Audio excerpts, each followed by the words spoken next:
Hi, everyone, and welcome back for another episode of Round Robin. I'm your host, Tracy Preston, along with Christine Mulligan, Nina Mulligan, and Angela Hafler. Hey, everyone. Hey, hola. What's up? Today was a big travel day for me.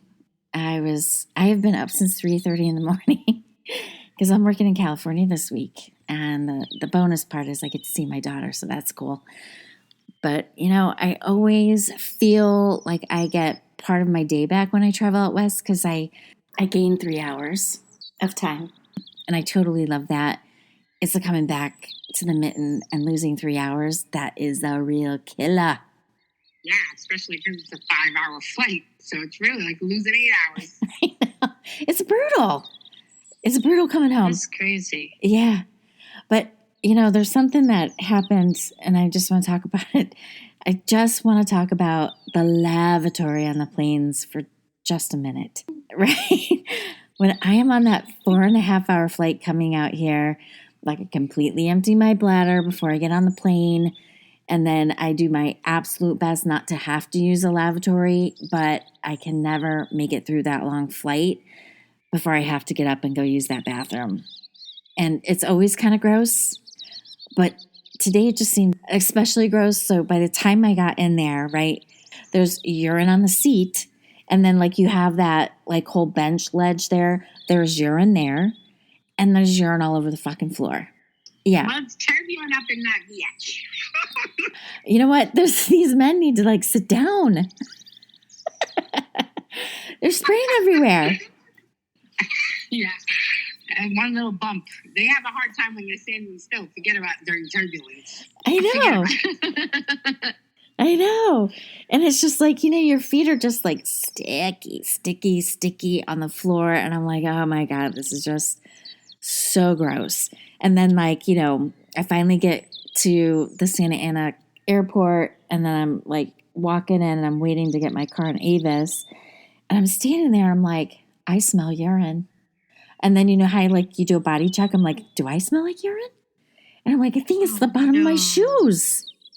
Oh, gross. Yeah, totally gross. So then my brain went to the Mile High Clubbers. What? Oh, yeah. The Mile High Clubbers. Oh, gross. I know. Yeah. Anybody that would screw in a domestic airplane bathroom is gross. Do like I do, and just wait until it's a long, pretty empty flight, and you have a blanket.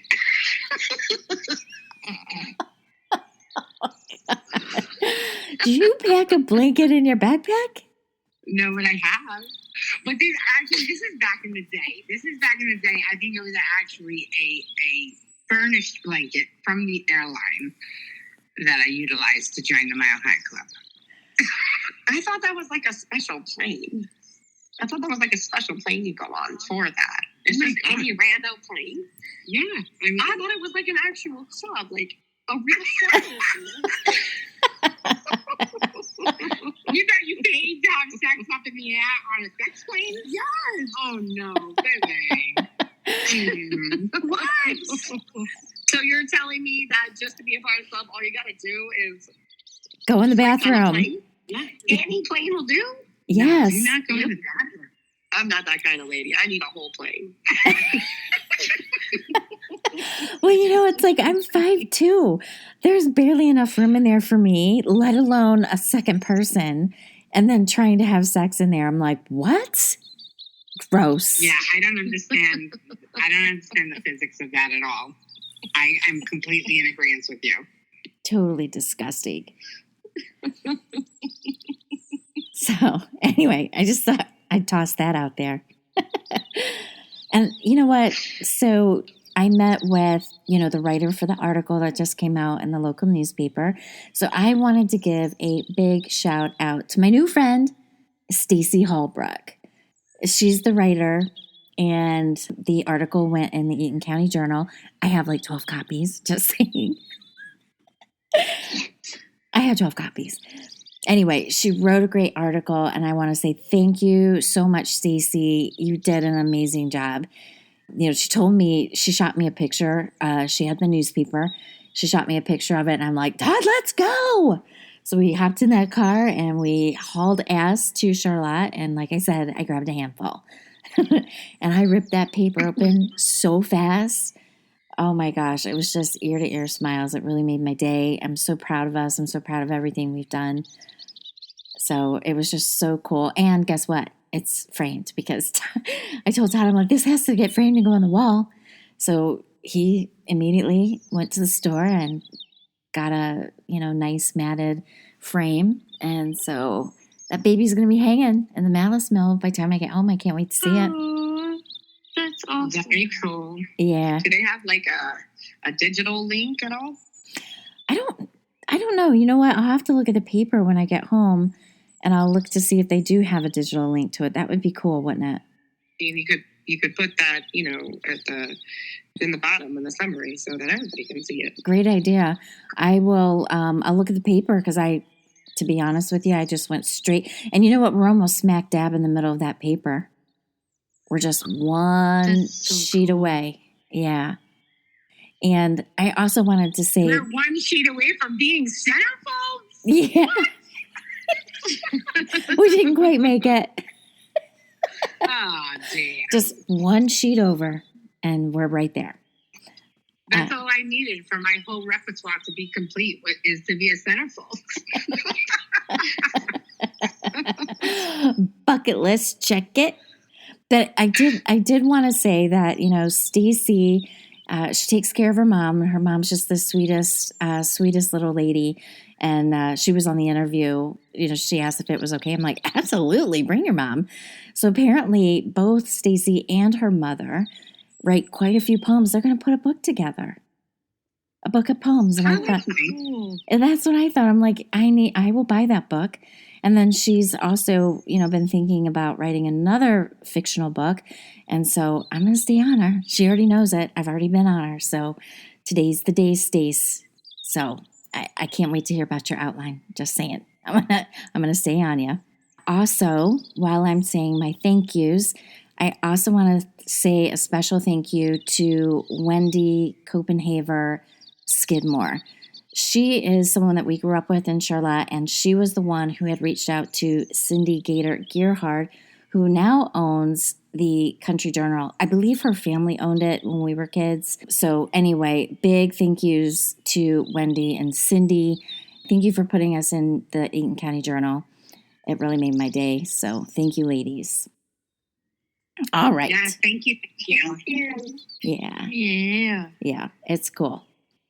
I love it. So anyway, I'm out here working and living in California for the week. So I want to talk about a place that's here that has always captured my attention, and that is Alcatraz. What about it? Well, it's the craziest and most famous prison in America, I believe. It has housed some of America's most notorious criminals in its maximum security prison.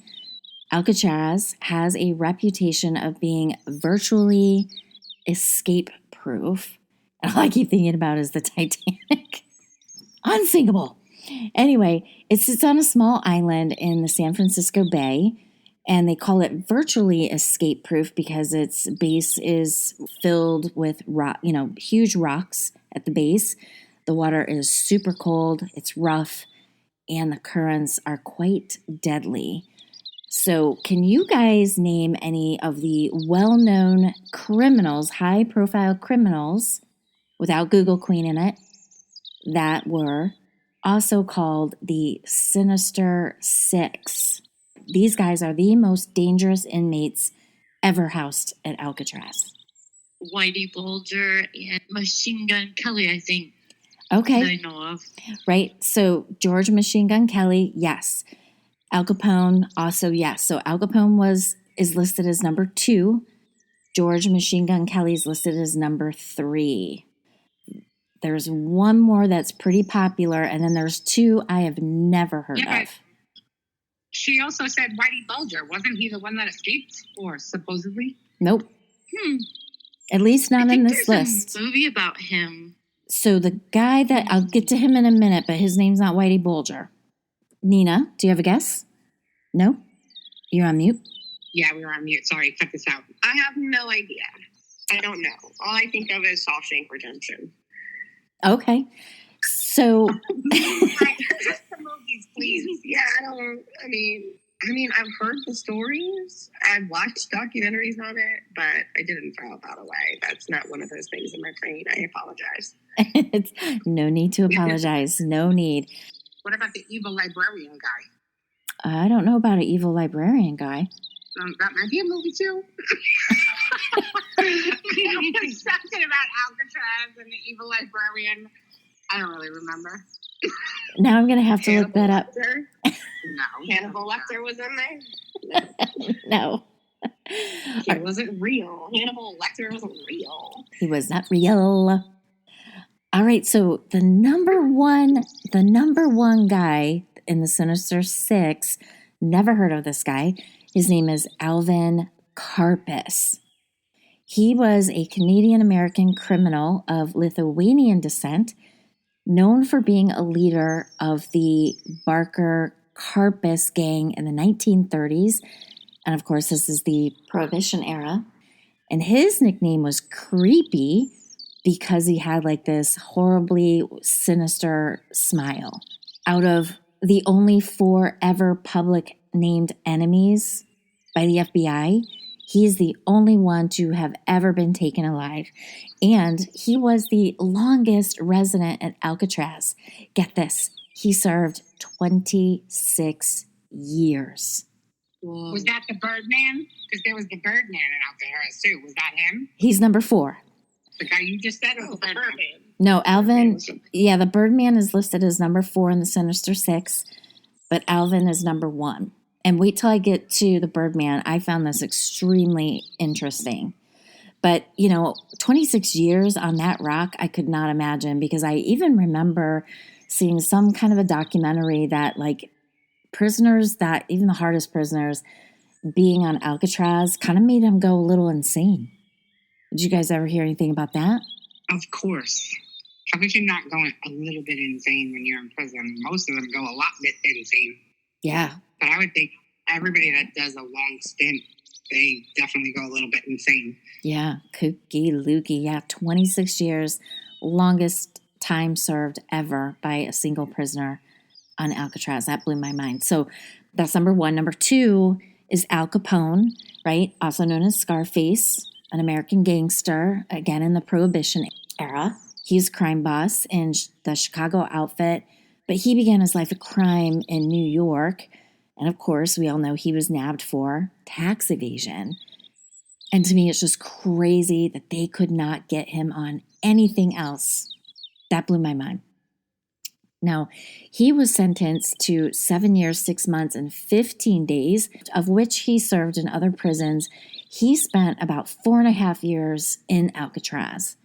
And by the time he was in Alcatraz, like he was suffering some pretty wicked late stages of syphilis. Yeah. Now, he was also in a prison in Philly. So I used to live outside of Philly.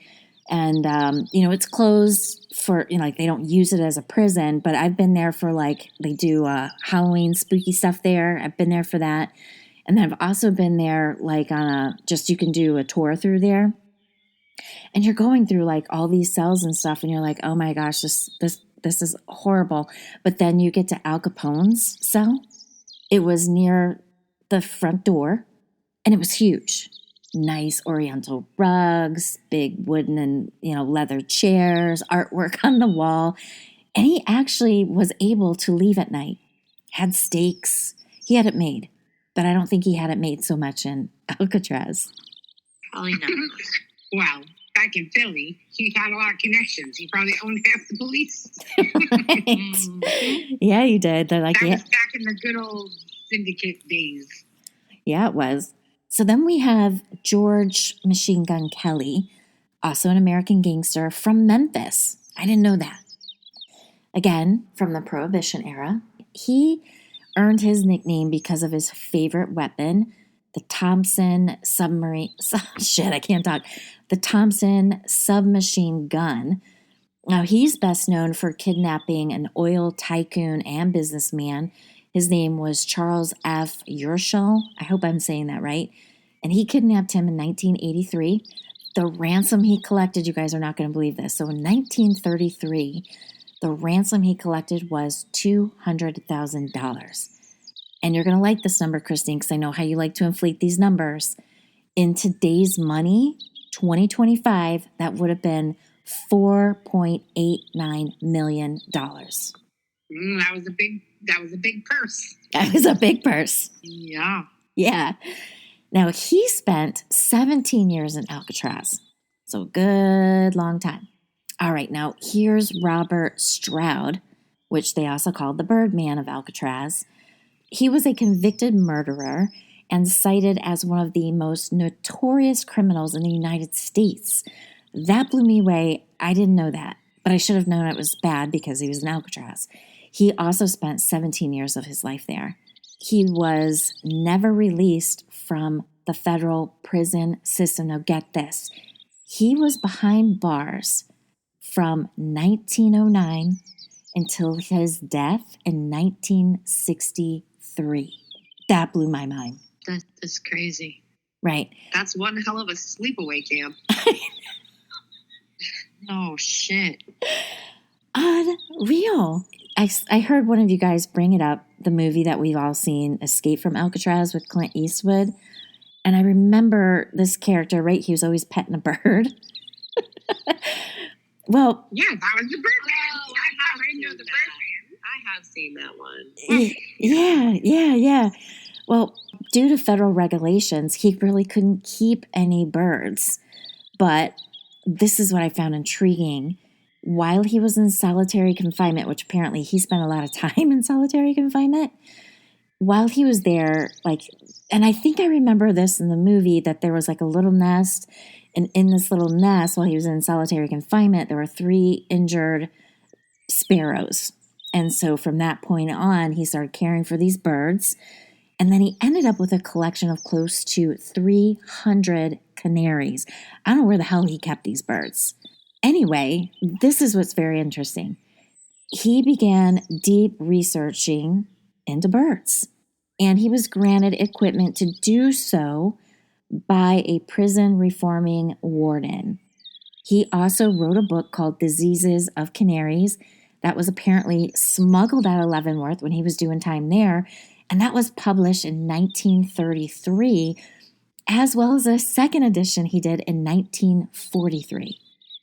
He also contributed to avian pathology and was most notable for a cure of hemorrhagic septicemia. That blew my mind. Now, without a degree, he was a respected, I hope I say this right, ornithologist, and that's a bird expert. So, but don't let all that bird love fool ya. He was brutal. He killed a lot of people, and he even killed a prison guard. So he's a badass dude. So, I'm glad he found some peace in the birds. It's very common for psychopaths and narcissists to hoard animals. So that makes a lot of sense. Really? Why is that? Mm-hmm. I don't know, but my guess would be because animals love you unconditionally and you can abuse the shit out of them and they still love you. So it's like the only thing that doesn't talk back to a narcissist, and everything in their life is an extension. It's like an accessory. So it's just part of the greater picture. But I think it has more to do with the fact that they can just control the animal. It's about control. I was kind of wondering, because the first thing that was going through my mind too is that they can't talk back to you.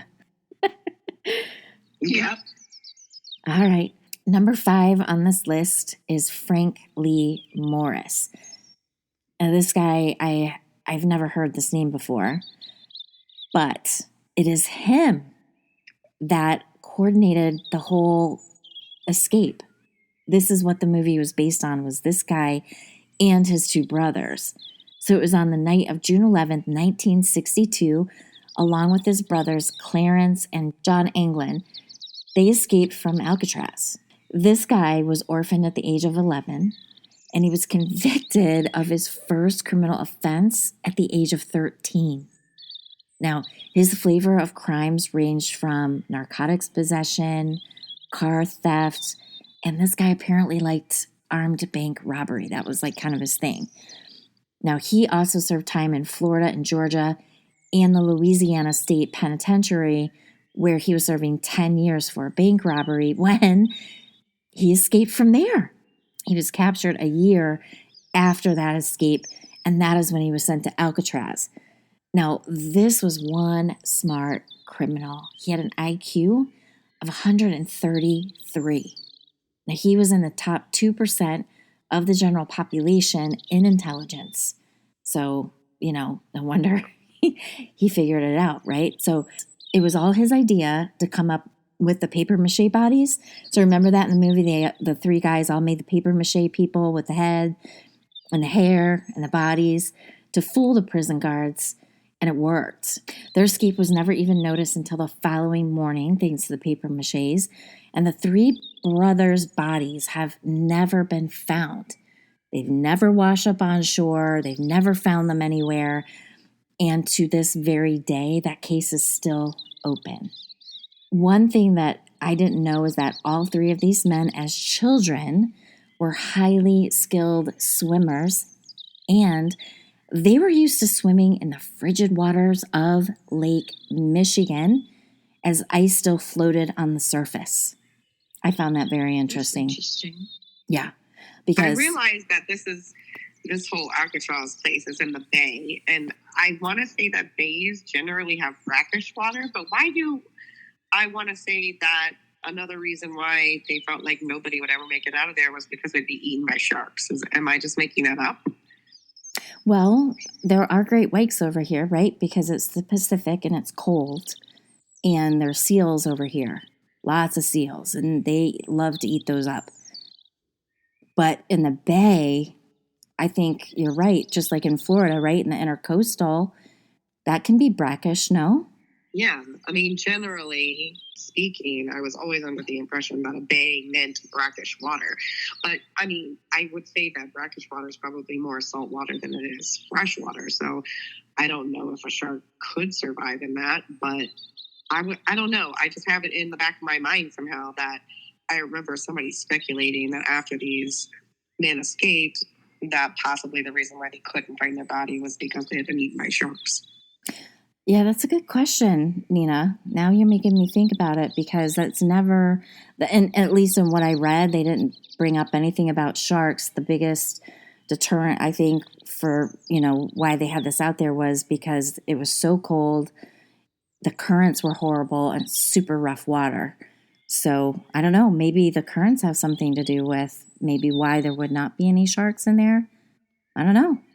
Or perhaps the currents take you out into the deeper part of the bay that's closer to the ocean side. I don't know. I could just be totally making it up in my head too. That's completely plausible.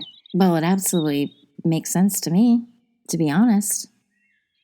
Now, this guy he was sent to Alcatraz in January of 1960, and the escape was on June 11th, 1962. So he was like, hey, oh no, we are not. I have a feeling he formulated this plan as soon as he got there. Because one of them even made some flotation devices as well. So anyway, I just found that very interesting. And I was so excited. I'm like, because my daughter's going to ask me, what are we going to do this weekend? I mean, I'm flying home on Sunday, but on Saturday, I'm like, oh my gosh, we are so going to Alcatraz. I'm going to be so proud of myself, because I'm like, I have a plan for us. But I looked it up. From Irvine to San Francisco, it's like an 8.5 hour drive. So Yeah, it's very far. That's not. I was going to say, what do you mean? You're nowhere near there. I'm nowhere near. So that's out. Damn it. Now I don't know what we're going to do. Maybe just relax. Maybe that's the point. Maybe I'm supposed to just relax. So anyway, I kind of went on a rabbit hole with Alcatraz. It's intriguing to me, and I really wish I had more time and we could, take a weekend and go do that. But that's out. So You could get some sourdough bread, don't they? Isn't that big over there? You can go get some sourdough starter. I love sourdough Have you bread. heard this? Have you heard this? Everybody's all about their sourdough starter. They take it with them everywhere they go, even on vacations. This is some weird phenomenon. I don't know. I've never heard of this. But why would you carry around sourdough starter? Baby yeast. Why? Like, I don't get it. But I hear that it's great over there in California, their sourdough. Well, now I'm going to have to go sourdough hunting. And I do know that some people, they have had, this starter, like 30-year-old starter. That's kind of nuts. Yeah, how is that even possible? That sounds super gross. It sounds super gross, but it makes really good bread. It gets more yeasty. That sounds like that moldy cheese they found. That petrified cheese they found in that too. Like, I don't know if I want to be eating bread that's been sent around in somebody's plastic Tupperware container for 30 years. I know. And I don't know. I think you have to talk to it. I think it's one of those things. It's just a whole thing you have to do with the bread. But I don't know, because like you have to, my neighbor taught me how to do sourdough bread, and I did it last year. And, it's a whole thing. You have to feed it and it stays out, and then you have to discard, because once you feed it, it'll like double in size. So then you discard it. So it just keeps growing? Mm-hmm. Yeah. Mm-hmm. Like a blob? Yeah. Mm-hmm. Yep. And then that's what you make your bread out of with your discard, or crackers or cookies or cakes. Do you do sourdough bread, Angela? My daughter does. I haven't done it yet. It's a lot. Like, I use yeast, but my neighbor, she's like, stop using yeast. I'm like, yeah, but I don't have 8 hours to play with that. Right. You know what I mean? Like, if you don't use yeast, it's a whole day project. But there is a local bakery that just opened up in the town that I live in, and they have, I forget what they call those baskets. It's a specific basket. And you know how they make those really pretty designs on the bread? Well, I even bought the specific little cutter thing, and I'm like, it never works. And the girl was telling me that if I do it, I forget what she called it. It's cold something. But anyway, you sit it out. You wait till it doubles in size after you mix it and turn it a couple times. Once it doubles inside, then you cover it and you put it in your refrigerator. And then the next day you take it out, and then that's when you can do your designs. Because I've done my designs and I think, oh yeah, that's going to work. But by the time it bakes right out. And it's a lot of work doing sourdough bread. Anyway. But worth it. It is so worth it. It's good for you. It's very good for you. It's good for the gut. Yeah, well, that was interesting. But you're not going to Alcatraz anytime soon. I'm not We going. don't have any facilities up near San Francisco. Maybe we should talk to our company about opening up a surgery center. Hey, we need one in San Fran. Yeah, let's talk. We got, Go to Alcatraz. I want to ride on one of those little trolley cars. Yeah, I've never been to San Francisco. Because that was always in the Rice Roni commercials. Yeah. Rice Roni to San Francisco. They have the steepest hill there, the steepest drivable hill, and also the windiest street, I think. Or maybe it's the windiest, steepest street. It might be both combined. I'm not sure. I thought the Devil's Backbone was I don't know what that is. I think it's in California somewhere. I've never heard of that. It's called like the Devil's Backbone or something like that. And all of like Porsche drivers or people who do like race cars, or not race cars, but like faster sports cars, I guess, that are supposed to be like super agile and handle well, love this road. Or like a motorcycle. Is that Devil's Backbone? I have no idea. Is that along Route 66, I wonder? I have no idea. I bet it I is. just keep random facts. I only know half of the facts. So I'm hoping that whenever I say something out loud, somebody else goes, yeah, and fills in the blanks. We got to leave something for our people that are listening to correct us on. Right. Not that every chat we have, you can probably correct us 17 million times. Probably. Yeah. They're like, they don't know what they're talking about. I think it's funny because we could literally just look up all of these questions we have. No, then what would be because the fun? we have the Google, but we're just like, I'm not gonna. What would be the fun in that? Exactly. Yeah, Route 66 is beautiful. I mean, when I was out here handful of years ago, when we were working in the Oakland Center, I was so excited because I'm like, I'm doing this, and I do it by myself. And it started off such a beautiful day. I'm like, this is going to be amazing because they have the Bixby Bridge. and all that kind of stuff. So when I started out the road trip, it was stunning, and I kept pulling over and taking all these pictures. And then like my third or fourth stop, I'm like, oh dear God, what is that? When they say the fog rolls in, I know exactly what they mean. It was a wall of fog, and you could just see it coming in off the Pacific.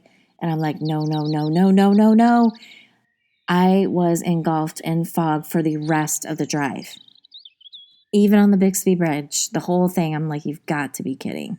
But I did cross that bridge. And even though like you couldn't see very well, that thing is up there pretty high. And it's pretty scary. It's a butt pucker all the way. A total butt pucker. But I would love to do that again. Maybe I'll have better luck. I don't know. So Christine, you're taking off to Denver tomorrow. Yeah. Well, tomorrow night. I got to be there Wednesday, Thursday, Friday for meetings all day. Every day, all day. So that'll be something. But Nina's going to tag along, and she's going to act like a housewife. She's got a spa day booked already, and then she's got a day she's planned by the pool. So she's going to be vacationing while I'm working my butt off. So there's that. That's okay.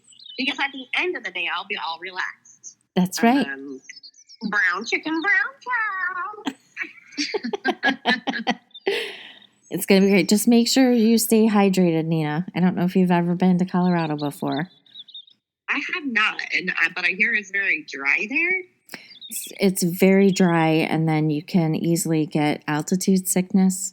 So you have to drink, because I know you drink a lot of water, you have to double, triple the amount of water you're drinking. It's no joke. Really? Yeah.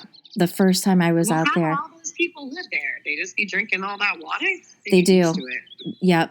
You acclimate. You know what's crazy to me? Is like when you live in a place like that, you have to adjust your cooking time and like the temperature of your oven. They're used to that too. Yeah. That's crazy.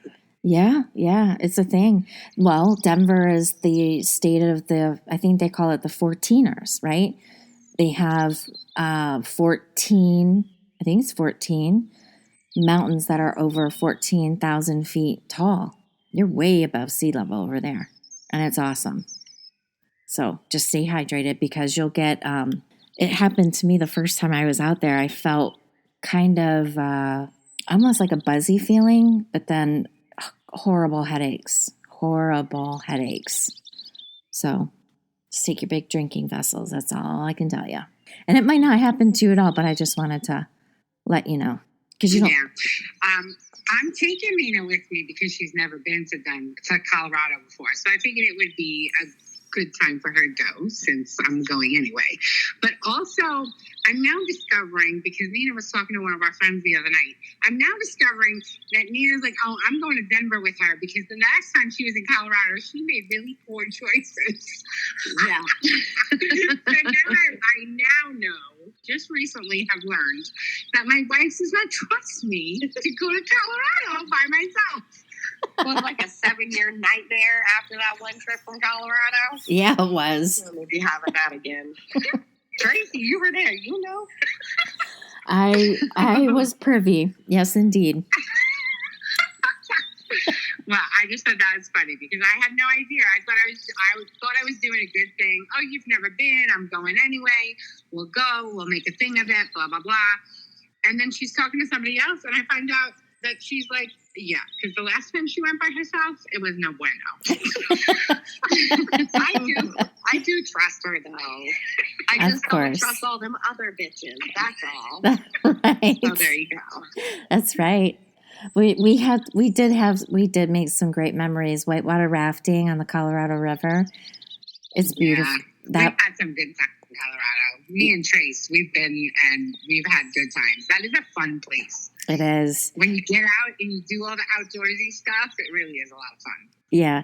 Now, are you guys, so you have to do work through Friday, but are you going to like kind of get out of Denver and maybe get over to, Colorado Springs?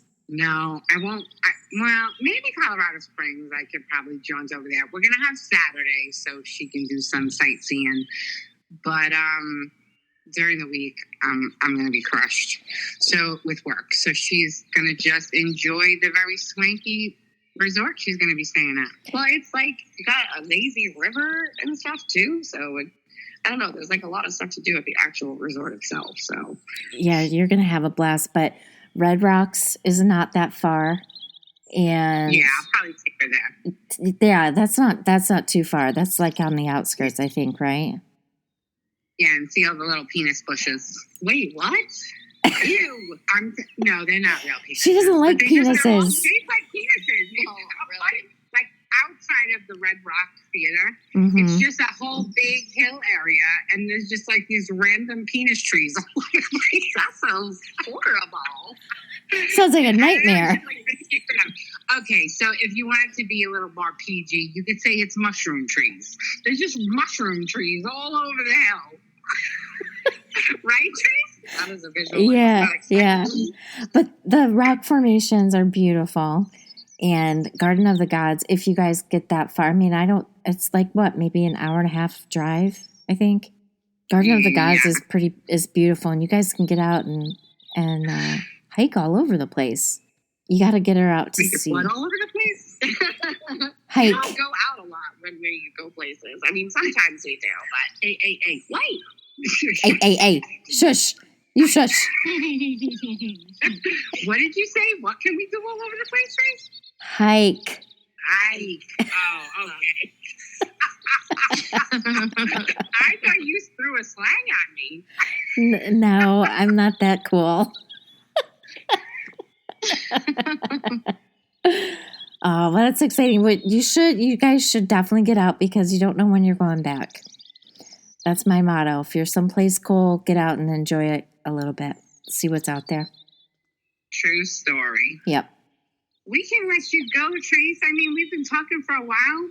We can let you go since you've been up since the crack of dawn today. Unless, Angela, you got anything else fun and exciting we can talk about? No, not really. And I guess I'm going to wrap it up and spend time with my daughter, take a shower, and crash.